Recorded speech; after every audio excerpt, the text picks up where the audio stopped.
टिमटिमाती मशाल की रोशनी के बीच राजा विक्रमादित्य अपनी अदालत में शासन करते हैं, जो शाही अधिकार का एक चित्र है। एक तांत्रिक प्रवेश करता है, उसकी आंखें एक अशांत तीव्रता के साथ चमकती हैं। वह विक्रमादित्य के सामने गहरा झुकता है।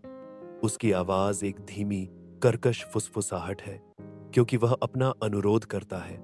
महाराज, मैं आपसे विनती करता हूं कि आप श्मशान घाट में पेड़ से बेताल को वापस लाएं। विक्रमादित्य अटूट संकल्प के साथ, एक सरल दृढ़ सहमति के साथ जवाब देते हैं, मैं सहमत हूं। राजा विक्रमादित्य श्मशान घाट पर अकेले पहुंचते हैं। अंधेरा और सन्नाटा राज करते हैं, जो केवल रात में गूंजने वाली अजीब गूंजों से टूटता है। अदृश्य शक्तियों के अकेले राजा के चारों ओर हलचल के साथ हवा प्रत्याशा से भरी हुई है। रात के आवरण में राजा विक्रमादित्य एक विशाल पेड़ के पास पहुंचते हैं। बेताल एक शाखा से उल्टा लटका हुआ है। उसकी आंखें अंधेरे में अजीब तरह से चमक रही हैं। भूतिया आकृति राजा को आते हुए देखती है। एक अशांत चुप्पी हवा में भर जाती है। राजा विक्रमादित्य दृढ़ता से पथ पर चलते हैं।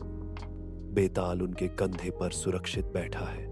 रात की हवा भारी है, जलती हुई लकड़ी और धूप की मिली जुली गंध से भरी हुई। बेताल की आवाज शांति को चीरती है, मुझे तुम्हें एक कहानी सुनाने दो। हे राजा, अतीत के एक क्षेत्र में बेताल शाही वंश और कठिन विकल्पों की एक कहानी बुनना शुरू कर देता है। एक समय की बात है। एक राजा था जिसकी 3 रानियां थीं और हर रानी ने उसे एक पुत्र दिया। उत्तराधिकार का भार भारी है, क्योंकि बेताल खुलासा करता है, अब राजा को यह कठिन निर्णय लेना है कि वह अपने बेटों में से किसे अपना उत्तराधिकारी चुनेगा। पुत्र प्रेम के प्रदर्शन में 3 राजकुमार अपने पिता के लिए फूलों के उपहार लेकर आते हैं। पहला राजकुमार जंगल के जंगली दिल से तोड़े गए फूल पेश करता है। दूसरा व्यस्त बाजार से प्राप्त खिलवाड़ प्रस्तुत करता है। तीसरा राजकुमार विनम्रतापूर्वक शाही उद्यान में अपने हाथों से पोषित फूलों को अर्पित करता है। बेताल राजा विक्रमादित्य से एक महत्वपूर्ण सवाल पूछता है। हवा प्रत्याशा से भरी हुई है। यह सवाल भारी है। राजा विक्रमादित्य किसे अपना उत्तराधिकारी चुनेंगे? एक रात के आकाश के नीचे राजा विक्रमादित्य एक घुमावदार रास्ते पर चलते हैं। उनका दृढ़ संकल्प अडिग है। राजा विक्रमादित्य की आवाज गूंजती है, फूल उगाने वाला ही योग्य है। बेताल रात में गायब हो जाता है। रात के आवरण में राजा विक्रमादित्य अपना गंभीर कार्य शुरू करते हैं। वह ध्यान से बेताल के बेजान शरीर को प्रेतवाधित पेड़ से नीचे उतारता है। बेताल को सुरक्षित करने के बाद राजा विक्रमादित्य अपनी यात्रा फिर से शुरू करते हैं।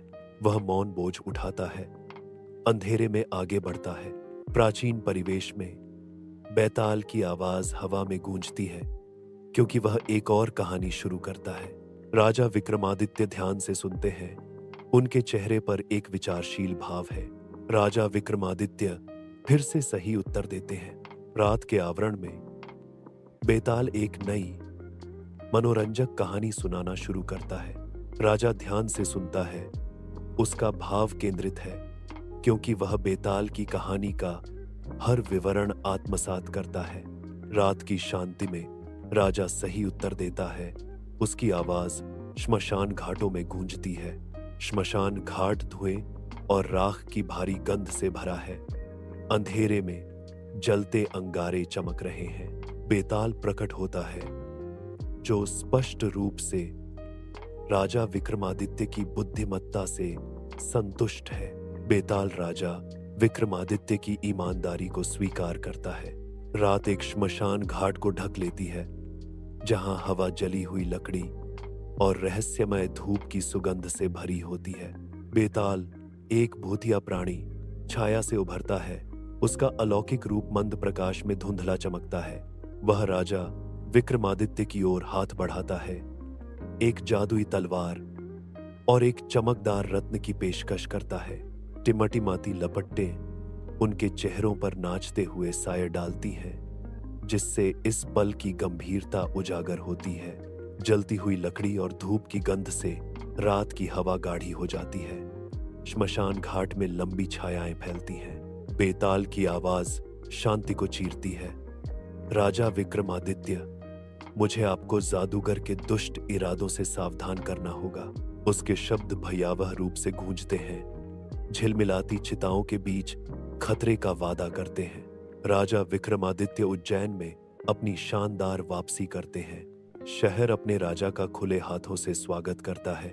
उज्जैन अपने महान शासक की वापसी का जश्न मनाते हुए तेज धूप में चमक रहा है। राजा अपना फैसला सुनाते हैं, यह सुनिश्चित करते हुए कि न्याय हो।